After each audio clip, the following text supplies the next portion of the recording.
Uzņēmums Zelta taka ir ģimenes uzņēmums, kurš nodarbojas ar metālūžņu iepirkšanu.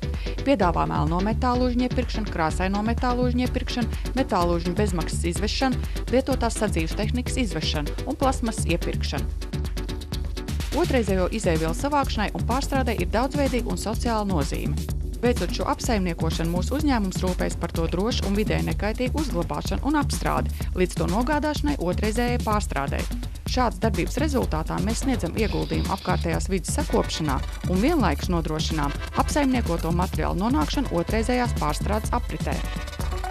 Uzņēmuma pamatdarbība ir vērsta uz dažādu veidu metālūžņu savākšanu gan no privātpersonām, gan no uzņēmumiem.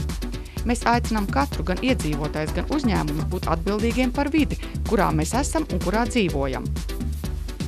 Nododot metālūžņus, nolietot akumulātoru un sadzīves vai biroja elektroniku un elektrotehniku, kas aizņem lieku vietu uzņēmumā, birojā vai katrā mājā, ik viens ne tikai saņems samaksu atbilstoši katra materiāla svaram un noteiktajai likmei, bet rūpēsies arī par apkārtējās vides tīrību un to nodošanu otrreizējai pārstrādei.